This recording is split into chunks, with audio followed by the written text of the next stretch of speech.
हाँ तो प्यारे बच्चों, कैसे हैं आप सभी। मैं आशा करता हूँ कि आप लोग स्वस्थ होंगे, मस्त होंगे, ईमानदारी से पढ़ाई कर रहे होंगे।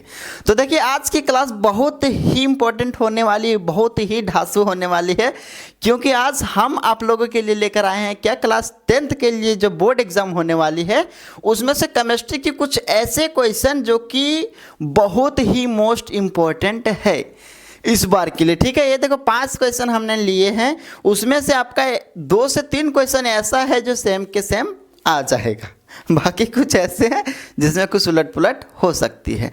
तो देखिए, ये क्वेश्चन जो है ये 2 या 3 नंबर का क्या होता है, पूछा जाता है। कितने, 2 या 3 नंबर का पूछा जाता है। कभी कभार 2 नंबर में पूछ देते हैं, कभी कभार 3 नंबर में पूछ देते हैं। ठीक है, तो अगर ये 3 क्वेश्चन नहीं आए तो 3 या 9, और अगर 2 का आए तो 6।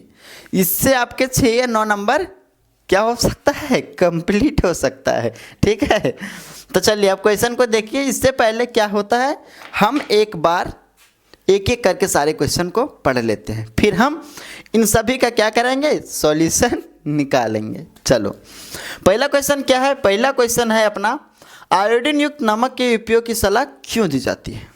ठीक है, जस्ट दूसरा क्वेश्चन पढ़ते हैं, संतृप्त और असंतृप्त हाइड्रोकार्बन में अंतर लिखिए। साथ ही क्या दिया हुआ है, प्रत्येक का एक उदाहरण दीजिए। ठीक, तीसरा नंबर क्वेश्चन है, तीसरा नंबर है, संयोजन अभिक्रिया को परिभाषित करें। साथ ही दिया हुआ है ऊष्माक्षेपी संयोजन अभिक्रिया का एक उदाहरण दीजिए। ठीक है, चौथा में है सिरका क्या है, इनके उपयोगों को बताइए। पांचवा है एस्टरीकरण की क्रिया किसे कहते हैं, समीकरण द्वारा समझाइए। तो देख लिया 5 क्वेश्चन, ये 5 बहुत ही इंपॉर्टेंट है। कई बार ये बोर्ड एग्जाम में पूछा जाता है, कई बार, और इस बार भी आने की 2 से 3 क्वेश्चन ऐसे जो आएंगे ही, आप लोग टेंशन ना लें, बस वीडियो को पूरी देखें। चलिए, तो हम देखते हैं पहला नंबर क्वेश्चन। पहला नंबर क्वेश्चन क्या है, आयोडीन युक्त नमक के उपयोग की सलाह क्यों दी जाती है। अब मेरे प्यारे भाई, जरा हम इस क्वेश्चन को समझने से पहले एक चीज़ समझें। हम एक चीज़ समझते हैं कि आयोडीन युक्त आखिर नमक क्या है। 3 सेकंड आप लोगों को मिलता है, आप लोग सोचिए आखिर आयोडीन युक्त नमक है क्या। सिंधा नमक या जो हम लोग खाते हैं वो। 1 2 3। देखो, आयोडीन युक्त नमक वो है जिसे हम लोग खाते हैं। खाते तो दोनों को हैं, लेकिन जिसे रेगुलर यूज़ करते हैं वो क्या है, आयोडीन युक्त नमक है। ठीक है, इसे टेबल नमक भी कहा जाता है। इतना समझ गए, कोई दिक्कत नहीं होनी चाहिए। अगर दिक्कत हो गई तो मैं किस काम का हूँ। चलिए, मैं ऐसा करता हूँ दिक्कत नहीं हो रही होगी। तो देखिए, अब इस क्वेश्चन को हम पूरी समझते हैं। आयोडीन युक्त नमक आप समझ गए, इसकी सलाह आखिर क्यों दी जाती है।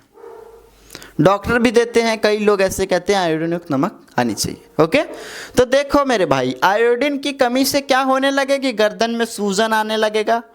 आयोडीन की कमी से दिल पे थोड़ी दौरे पड़ने लगेंगे। ठीक है, तो आयोडीन युक्त नमक की जब सलाह इसलिए दी जाती है क्योंकि आयोडीन की कमी से क्या होगी, थायरॉक्सिन हार्मोन का क्या होगा, कम उत्पादन होगा, और वो कम उत्पादन होगा तो हमें एक बीमारी होने लगेगी। उस बीमारी का नाम है गोइटर। ठीक है, इसीलिए कहा जाता है कि आयोडीन युक्त नमक की सेवन करनी चाहिए ताकि थायरॉक्सिन हार्मोन का कमी ना हो। क्या हो, थायरॉक्सिन कमी का, यानी थायरॉक्सिन हार्मोन का कमी ना हो। अब देखो, थायरॉक्सिन हार्मोन का अगर कमी अगर होगी मेरे भाई, तो ये जो है अपना थायरॉक्ड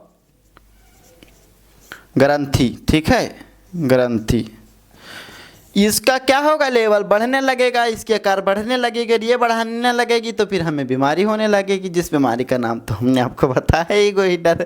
ठीक है, चलो, तो आप ऐसे करके लिख देना कि हमें आयोडीन युक्त नमक का सेवन इसलिए करने को कहा जाता है क्योंकि आयोडीन की कमी से थायरॉक्सिन हार्मोन का क्या होती है, उत्पादन कम होती है। और अगर जब उत्पादन ही उसकी कम होगी तो क्या होगी, थायरॉइड ग्रंथि वो बढ़ने लगेगी, जिससे हमें बीमारी होने लगेगी। इसीलिए हमें क्या है, आयोडीन युक्त नमक की सेवन करनी चाहिए। कितनी इजी है ना। जिसको हमेशा बीपी की प्रॉब्लम रहती है, ठीक है, वो क्या करें, वो करें कि हिमालयन गुलाबी नमक आती है, वो उसकी सेवन आप लोग करा करें। इससे क्या होगी, बीपी की समस्या धीरे धीरे खत्म होती चली जाएगी। ठीक, चलो हम चलते हैं दूसरा क्वेश्चन की ओर। अब दूसरा क्वेश्चन अपना क्या है, दूसरा क्वेश्चन है संतृप्त या संतृप्त हाइड्रोकार्बन में अंतर लिखिए, प्रत्येक का एक एक उदाहरण दीजिए। ठीक है, एक लिखा हुआ है, एक एक दोनों एक ही बात। संतृप्त हम समझते हैं कि संतृप्त क्या है और यह संतृप्त क्या है, पहले हम ये चीज़ को समझते हैं, संतृप्त और यह संतृप्त। ठीक है, चलो हम समझते, देखो कार्बन और कार्बन के बीच अगर एकल बॉन्ड का अगर निर्माण हो तो ये क्या हो जाएगा, संतृप्त हाइड्रोकार्बन। और इसमें अगर डबल और ट्रिपल बॉन्ड का अगर निर्माण हो, डबल या ट्रिपल बॉन्ड का अगर निर्माण हो तो ये क्या हो जाएगा, यह संतृप्त हाइड्रोकार्बन हो जाएगा। ये चीज़ तो आप लोग जानते ही, पीछे पढ़ चुके हैं और हम भी पढ़ा चुके हैं। ठीक है, तो चलो इसमें से ये चीज़ आप समझ गए। ठीक, इसका क्या कह रहा है, अंतर लिखने को कहा जा रहा है। तो आप ऐसे लिखना कि संतृप्त हाइड्रोकार्बन के बीच में क्या होता है, एकल बॉन्ड या एकल आबंध का निर्माण होती है। या संतृप्त में आप लिख देना कि डबल या त्रि बॉन्ड का क्या होता है, निर्माण होता है। ठीक है, और ये क्या कह रहा है, अंतर में आप लिख देना कि इसमें देखो मैं आपको समझाता हूँ, ये CH4 क्या है, मीथेन है। ठीक है, ये है मीथेन। इसकी कैसे हम संरचना कर सूत्र लिखेंगे, देखो C और H H H H हो गया CH4। अब यहाँ पे देखो C2H4, ये क्या है, ये है इथिन। इथिन अब कैसे लिखेंगे, C ये हो गया hydrogen hydrogen hydrogen hydrogen, 4 hydrogen हो गया और यहाँ पे हम डबल बॉन्ड लगा लिए। आपको पता ही है कि कार्बन के वायतम कक्षा में 4 इलेक्ट्रॉन होते हैं, जिससे क्या होती है, 4 इलेक्ट्रॉन के साथ अपनी साझा करनी पड़ती है और अपनी घर क्या होती है, उसको संतुष्ट करने होते हैं। ठीक है, तो ये चीज़ आपको पता ही है, इतनी डिटेल में बताने की ज़रूरत नहीं है। ठीक, अब ये हो गया, ये आप समझ गए, हमने 2 अंतर लिख दिया। अगर 2 नंबर की क्वेश्चन है तब 2 अंतर लिख दो, ज़्यादा लिखने की कोई ज़रूरत नहीं है। ठीक है, प्रत्येक का एक एक उदाहरण दीजिए। आप उदाहरण दे देना CH4 और C2H4। ओके, मेथेन और इथिन दे दिए, आप फिर मेथेन और इथिन भी आप लिख सकते हैं, कोई नहीं। ठीक है, चलो तीसरा देखते हैं, संयोजन अभिक्रिया को परिभाषित करें, साथ में है ऊष्माक्षेपी संयोजन अभिक्रिया का एक उदाहरण दीजिए। ठीक है भाई, दे देंगे, कोई नहीं। देखिए समझिए जरा, तीसरा नंबर क्वेश्चन हमने पढ़ा, संयोजन अभिक्रिया को परिभाषित करें। ठीक है, और साथ में है ऊष्माक्षेपी संयोजन अभिक्रिया के एक उदाहरण दीजिए। समझिए संयोजन अभिक्रिया क्या है, देखो हाइड्रोजन H2 + O2 अभिक्रिया करके क्या बनाता है, जल बनाता है। ठीक है, तो 2 या 2 से अधिक पदार्थ मिलकर क्या हो, एकल पदार्थ का निर्माण करता हो, उसे हम क्या कहेंगे, संयोजन अभिक्रिया कहेंगे। ठीक है, क्या कहेंगे, संयोजन अभिक्रिया। इन दोनों से जुड़ के जब कोई एक पदार्थ का निर्माण होता हो उसे हम संयोजन अभिक्रिया कहेंगे। ठीक, संयोजन मीन्स जुड़ना, संयोजन मीन्स जुड़ना। ठीक, चलो ये अब समझ गए, इसकी परिभाषा हमने लिख दिया। ठीक, यहाँ भी लिख सकते हैं Mg + O2, क्या हो जाएगा, MgO, मैग्नीशियम ऑक्साइड। ओके, ये मैग्नीशियम है, ऑक्सीजन है, ये मिलके क्या हुआ, मैग्नीशियम ऑक्साइड बना। ठीक, हमने इसका लिख दिया, संयोजन अभिक्रिया को परिभाषित कर दिया। अब यहाँ कह रहा है ऊष्माक्षेपी संयोजन अभिक्रिया का एक उदाहरण दीजिए। ऊष्माक्षेपी, अब समझो कहाँ है ऊष्माक्षेपी,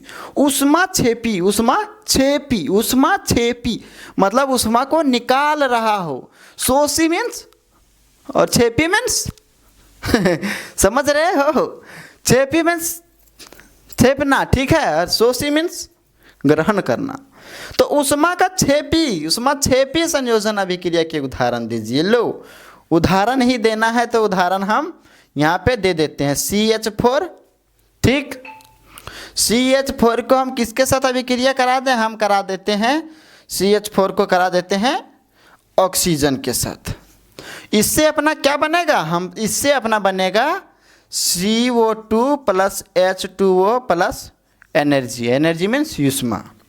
CH4 क्या है, हमने आपको बोला मीथेन है, ये ऑक्सीजन है। ठीक है, कार्बन डाइऑक्साइड बना, जल बना और ये एनर्जी निकला। अब देखो CH4 ये अधिकतर आप देखे होंगे ऑटो जो पीली वाली चलती है उसमें जो अपनी गैस होती है, देखो कार्बन और हाइड्रोजन इसमें दोनों क्या है, संयुक्त है। ठीक है, आप देखे होंगे CNG वगैरह CNG, ठीक है, वही कह रहा हूँ। तो हमने क्या किया, ऊष्माक्षेपी संयोजन अभिक्रिया का एक उदाहरण दे दिया। हमने क्या किया, मीथेन के ऑक्सीजन के साथ अभिक्रिया करा दिया और उसमें से कार्बन डाइऑक्साइड भी बना और जल भी बना। देखो जल आपको दिखता नहीं है, कार्बन डाइऑक्साइड के साथ साथ जल क्या होता है, उड़ जाता है। एनर्जी इतनी होती है भाई, इतनी गर्माहट होती है, इतनी गर्म होती है कि जल भी देखते नहीं हो, जब हम लोग पानी वानी गर्म करते हो तो कैसे भाप बन के जल उठती है। तो चलो इसमें हमारा एनर्जी भी यहाँ पे क्या हो रही है, उत्पन्न हो रही है। ठीक, कितनी देखते ना, वो तो एकदम उष्मा सा, जैसे उसकी इंजन उंजन के साइड आप देखो तो वहाँ से क्या हो रही है, उष्मा हमारी निकल रही है। ठीक, हमने ये दे दिया। अब देखते हैं सिरका क्या है, आखिर सिरका है क्या, इसके उपयोगों को बताएं। सिरका क्या है, देखो एसिटिक अम्ल, एसिटिक एसिड, ठीक है, एसिटिक एसिड क्या है, हमारा सिरका ही है। ठीक है, इसे देखो यहाँ पे हम लिख ही देते हैं, इसे एथेनोइक अम्ल भी, एथेनोइक अम्ल भी कहते हैं। ठीक है, रासायनिक नाम ही है, कहते क्या। ठीक, अब इसकी सूत्र क्या होती है, इसकी सूत्र होती है, इससे पहले हम थोड़ी सी इसमें से इंक डाल लेते हैं।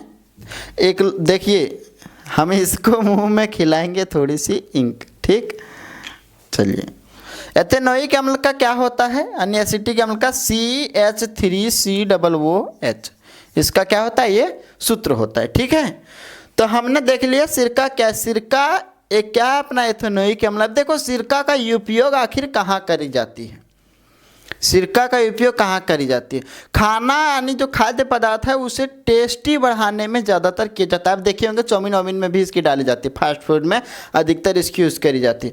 अब देखो सिरका का जो उपयोग है मेरे भाई, सिरका का उपयोग है वो अचार बनाने में ज़्यादातर किया जाता है। क्यों, क्योंकि सिरका डालने से जो अपनी बैक्टीरिया होती है जो अचार को खराब कर सकती है, उसे मारने में, उसे मारकर क्या होती है, उसकी सेल्फ लाइफ को बढ़ा देती है। क्या होती है, सेल्फ लाइफ को बढ़ा देती है।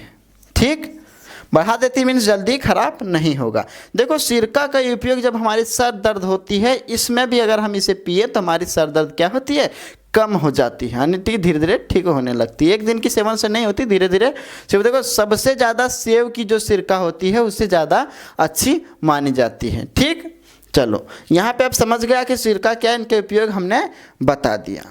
आपको ऐसे ही करके लिखना है। देखो 2 से 3 नंबर का क्वेश्चन पूछा जाता है तो हमें एक पेज नहीं भरने हैं, हमें क्या करना है मेरे भाई, 40 से 50 शब्द में लिख देना है। अब इतना हमने आपको समझाया तो नहीं तो आप लिख ही सकते हैं। देखो अगर 2 नंबर का अगर क्वेश्चन पूछा जाता है, इसमें पूछा सिरका क्या है, इनके उपयोगों को बताएं, तो सिरका क्या है आप एक लाइन में लिख दें। ठीक है, दूसरा ये इनके उपयोग, आप 2 उपयोग बता दें। अगर 3 नंबर का है तो 2 उपयोग बता दें, सिरका क्या है लिख देना है। ठीक है, इसमें क्या पूछा गया है, संतृप्त और असंतृप्त हाइड्रोकार्बन में उदाहरण दीजिए। तो अब देखो इसका अंतर लिखने को कहा जा रहा है, उदाहरण भी देने को कहा जा रहा है। तो एक अंतर लिख दो और एक उदाहरण दे दो, 2 नंबर हो गए। हमें टाइम अपनी नहीं गंवानी है। ठीक है, अब चलो 5वां नंबर क्वेश्चन को हम देखते हैं। एस्ट्रीकरण की क्रिया किसे कहते हैं, समीकरण द्वारा समझाइए। देखो जैसे अम्ल और क्षारक को अभिक्रिया कराकर क्या बनाई जाती है, लवण बनाई जाती है, वैसे ही अम्ल और किसको, एल्कोहल को अभिक्रिया कराकर एस्टर और जल का निर्माण होता है। ठीक, इसको क्या कह रहा है, समीकरण द्वारा समझाने को कहा जा रहा है। तो लोग जैसे कहेगा हम वैसे ही करेंगे, कोई दिक्कत नहीं है, जैसे कहेगा हम वैसे ही करेंगे। देखो एक हमने क्या कहा, अम्ल और एल्कोहल। देखो हम यहाँ पे इसी का उदाहरण ले लेते हैं, एथेनोइक अम्ल का ही ले लेते हैं, CH3COOH। ठीक है, और हम एक ले लेते हैं प्यारे भाई, किसका ले लेते हैं, एल्कोहल का उदाहरण ले लेते हैं। तो एल्कोहल का क्या है, C2H5OH। ठीक है, अब देखो जहाँ पे OH रहेगा वो आप समझ जाना कि क्या है, एल्कोहल ग्रुप का है। अगर ये अभिक्रिया अगर करेगा तो क्या बनेगा, CH3, ठीक है, COO, उसके बाद हो जाएगा C2H5 प्लस जल, इसका निर्माण करेगा। हमने क्या कहा कि एक हम अम्ल ले लेंगे, उसमें से एक एल्कोहल ले लेंगे। इन दोनों को अम्ल के साथ अगर एल्कोहल की अगर अभिक्रिया कराई जाएगी तो उसमें से एस्टर का निर्माण होगा और जल का होगा। तो ये हमारा क्या हो जाएगा, ये हमारा एस्टर का रासायनिक सूत्र हो जाएगा CH3COO C2H5। मैं आशा करता हूं कि आप लोग ये सारे 5 क्वेश्चन को पूरी अच्छी से और डीपली से समझ पाए होंगे। और अगर हाँ इसी तरह से हम फिर 5 क्वेश्चन और फिजिक्स का लेके आएंगे और 5 बायोलॉजी का लेकर आएंगे, आप लोग उसे देखना ना भूलें। फिर मिलेंगे।